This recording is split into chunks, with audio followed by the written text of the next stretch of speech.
Hello friends, मैं अनंत कुमार, आप सभी का स्मार्ट स्टडी में स्वागत है। कैसे हैं आप लोग? उम्मीद करते हैं आप सभी अच्छे होंगे। हम लोग पढ़े हैं एनसीईआरटी सार संग्रह, जो कि आपका बुक है, वन लाइनर बुक है, जो कि क्लास आपका 6 से लेकर 12 तक का जो है सभी वन लाइनर को इसमें सभी वन लाइनर का जो है आप इसमें दिया हुआ है निचोड़। ठीक है, एनसीईआरटी सार संग्रह में हम लोग देख रहे हैं केमिस्ट्री पोर्सन को, रसायन विज्ञान को। इसके पहले भी वीडियो जो है बहुत सारे करा दिया गया है टॉपिक को। अगर आपने नहीं देखा है तो जस्ट जाइए प्लेलिस्ट में, वहाँ एनसीईआरटी सार संग्रह के नाम से जो है प्लेलिस्ट बना हुआ है, वहां से 1 बाय 1 करके सभी वीडियो देख लीजिए। पिछले 2 वीडियो के माध्यम से हम लोग धातु और अधातु को हम लोग पढ़ चुके हैं। आज हम लोग देखने वाले हैं मिश्र धातु एवं उपधातु। ठीक है, चलिए आगे वीडियो को बढ़ाते हैं। आगे जाने से पहले इस चैनल पर नए हैं तो चैनल को सब्सक्राइब कर लीजिए और बेल आइकन का बटन तो दबा ही लीजिएगा, जिससे नोटिफिकेशन जो है आपके पास पहले पहुंचेगा। ठीक है, और वीडियो को लास्ट तक देखिए और शेयर करके जरूर जाइएगा। ठीक है, चलिए देखिए आगे बढ़ते हैं। टॉपिक है मिश्र धातु एवं उपधातु है। चलिए देखते हैं इसका पहला क्वेश्चन क्या दिया हुआ है इस चैप्टर से। पहला क्वेश्चन आपके स्क्रीन पर दिया हुआ है कि मिश्र धातु में किस पदार्थ के सम्मिश्रण से स्टेनलेस स्टील अचुंबकीय हो जाता है? तो निकेल के।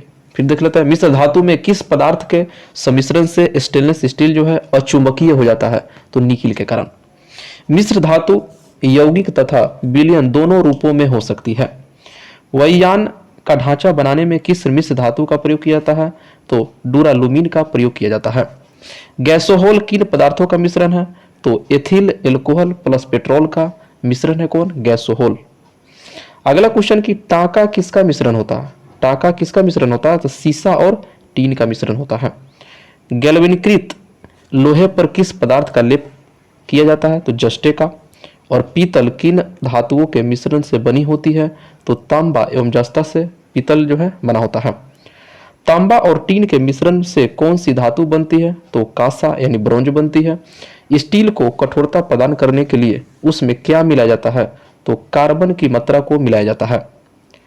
अगला नोट के तौर पर दिया हुआ कि मिश्र धातुएं अधिक शक्तिशाली, संक्षारण प्रतिरोधी तथा धातुओं की तुलना में अधिक लागत प्रभावी होती है। जंग रहित लोहा बनाने में कौन सी धातु प्रयुक्त होती है? तो क्रोमियम प्रयुक्त होता है। रासायनिक दृष्टि से सिंदूर किसका मिश्रण है? तो मर्क्यूरिक सल्फाइड का जो जिसका सूत्र है HgS जो है इसका मिश्रण है। हवाई जहाज तथा रेल के डिब्बे में पुर्जों के रूप में किस धातु से निर्मित मिश्र धातु का प्रयोग किया जाता है? तो एल्युमिनियम का प्रयोग किया जाता है। किसमें? हवाई जहाज तथा रेल के डिब्बे में पुर्जों के बनाने के लिए। सिलिकॉन एवं ऑक्सीजन का संयुक्त रूप से क्या कहलाता है? तो सिलिकॉन डाइऑक्साइड। जल और चौक के मिश्रण को किस विधि के द्वारा पृथक किया जा सकता है? तो अवसादन के द्वारा जो है पृथक किया जा सकता है। फाइबर ग्लास को विद्युतरोधी बनाने के लिए कौन सी उपधातु प्रयुक्त होती है? कौन सी उपधातु? तो बोरॉन।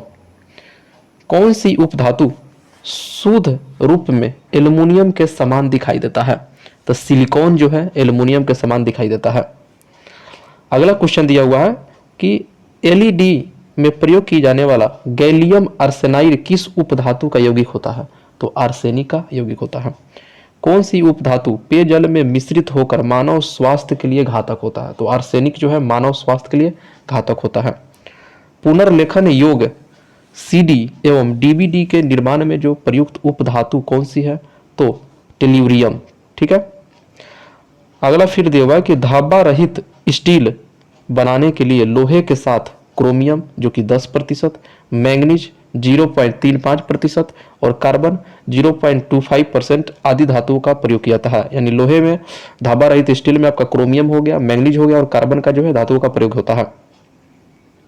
अगला क्वेश्चन, कैमरा एवं सूक्ष्मदर्शी के लेंस में किस उपधातु का प्रयोग किया जाता है? तो जर्मेनियम का प्रयोग किया जाता है। ट्रांजिस्टर एवं कंप्यूटर चिप के निर्माण में किस उपधातु का प्रयोग किया जाता है?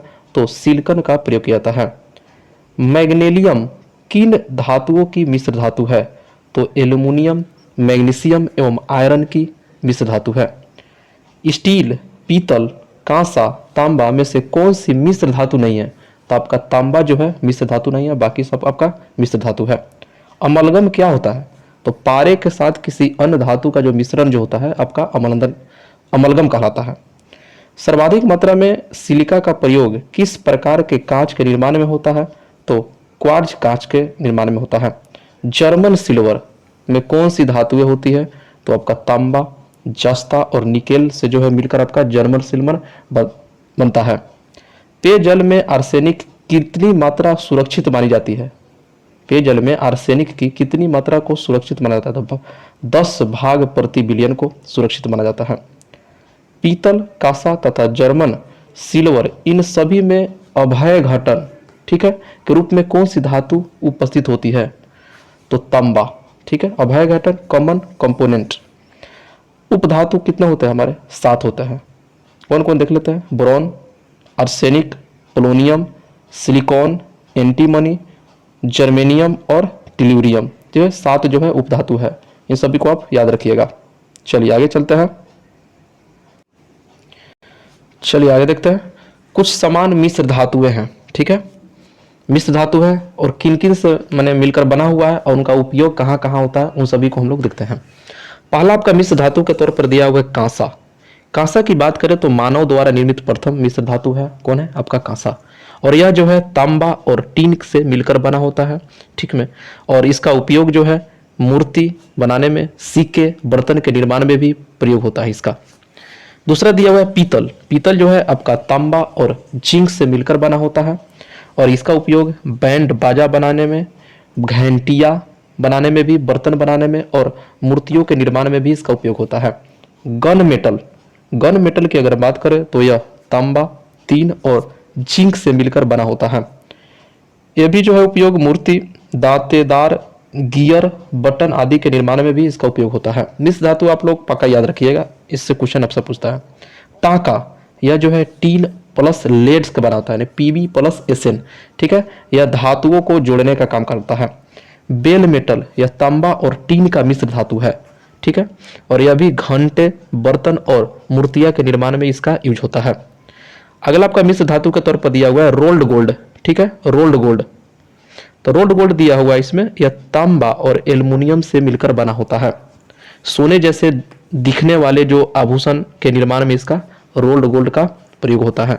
डच मेटल, डच मेटल जो है ये आपका तांबा और जस्ता से मिलकर आपका डच मेटल बना होता है और इसका उपयोग धातु की पतली चादर अथवा सोने जैसे पतली परत के निर्माण में इसका प्रयोग होता है। धाबा रहित इस्पात, यह जो है क्रोमियम, निकेल, साधारण इस्पात से मिलकर बना होता है और यह घरेलू बर्तन, शल्य क्रिया के उपकरण और ब्लेड आदि के निर्माण में इसका प्रयोग होता है। अगला क्रोम स्टील। क्रोम स्टील की बात करें तो यह क्रोमियम, आयरन, कार्बन और मैंगनीज से जो है मिलकर बना होता है और यह घरेलू बर्तन, शल्य क्रियाओं के उपकरण और ब्लेड आदि के निर्माण में भी यह भी प्रयोग होता है। अगला दिया है मैग्नेलियम। मैग्नेलियम का संगठन यानी कंपोजिशन क्या है जो बना हुआ है मिलकर, तो आपका इसका है एल्युमिनियम, मैग्नीशियम और आयरन से मिलकर जो है मैग्नीलियम बना हुआ है और यह धातु के दर्पण बनाने में, वैज्ञानिक यंत्रों के निर्माण में इसका प्रयोग होता है। ड्यूरालुमीन, यह जो है एल्युमिनियम, मैंगनीज, मैग्नीशियम और कॉपर से मिलकर बना होता है और यह प्रेशर कुकर, वायुयान का ढांचा बनाने में इसका प्रयोग होता है। अगला दिया है जर्मन सिल्वर, इंपॉर्टेंट है आपका। यह कॉपर, जिंक और निकेल से मिलकर बना होता है। किससे? कॉपर, जिंक और निकेल जो है मिलकर बना होता है और इसका उपयोग जो है हीटिंग क्वाइल्स में, बर्तन, नल आदि के निर्माण में इसका प्रयोग होता है। अगला मिश्र धातु जो है क्रोम वेनेडियन स्टील, ठीक है, क्रोम, इसको छोड़ भी सकते हैं लेकिन इंपॉर्टेंट नहीं है, लेकिन पढ़ लेते हैं। Chrome vanadium steel iron, chromium, manganese और कार्बन से मिलकर बना होता है और यह स्प्रिंग्स, पहियों की धुरी के निर्माण में प्रयोग होता है। टंगस्टन स्टील, यह टंगस्टन, आयरन और कार्बन के मिलकर बना होता है और इसका उपयोग जो है रॉकेट इंजन के नोजल तथा तीव्र गति से काटने वाले उपकरण बनाने में इसका प्रयोग होता है। एल्युमिनियम ब्रॉन्ज, यह जो है कॉपर और एल्युमिनियम से मिलकर बना होता है और इससे सिक्के, बर्तन, आभूषण एवं पेंट निर्माण के रूप में जो है इसका उपयोग होता है। नाइक्रोम, इंपॉर्टेंट है। नाइक्रोम जो है आपका निकेल, क्रोमियम और आयरन से मिलकर बना होता है और इसका उपयोग जो है इलेक्ट्रिक हीटर एवं इलेक्ट्रिक आयरन का तार बनाने में इसका प्रयोग होता है। चलिए नेक्स्ट पेज पे चलते हैं, नेक्स्ट लाइन पे। अगला क्वेश्चन दिया हुआ है कि एंटीमनी का उपयोग जो है किसके निर्माण में किया जाता है? तो आपका अग्निरोधक के निर्माण में प्रयोग किया जाता है। किसका? एंटीमनी का। बेल मेटल किसका मिश्रण है? ऊपर हम लोग पढ़े हैं, तांबा और टीन का मिश्र धातु है। ठीक है, मिश्रण है। चलिए आगे देखते हैं। अगला लाइन दिया हुआ आपका कि स्टील में कार्बन की मात्रा कितनी होती है, तो 0.1 से 2% तक होती है। अब भूपर्पटी के कुल भार में बोरॉन की मात्रा की उपस्थिति कितनी होती है, तो 0.001% होती है। चलिए अगला लाइन क्या दिया हुआ है कि हाइड्रोजन सल्फाइड के उपस्थिति के कारण ये पीतल का रंग वायु में फीका पड़ जाता है। किसके कारण, तो हाइड्रोजन सल्फाइड के कारण। ठीक है, चलिए अगला फिर लाइन दिया हुआ है कि लोहा जो होता है वह उच्च धात्विक बंधन के कारण अमलगम का निर्माण नहीं करता। अमलगम का निर्माण कौन नहीं करता है, तो आपका लोहा जो है अमलगम नहीं बनाता है। चलिए इसी के साथ हम लोग का मिश्र धातु और उपधातु जो है खत्म हो गया। वीडियो कैसा लगा कमेंट के द्वारा जरूर बताइएगा, और कमेंट के द्वारा बताइएगा कि ठीक है कैसा और कौन सी टॉपिक आगे आपको बताया जाए। ठीक है, और वीडियो को ज़्यादा से ज़्यादा जो है शेयर कीजिए। ठीक है, फिर मिलते हैं नए टॉपिक के साथ, तब तक वीडियो देखने धन्यवाद।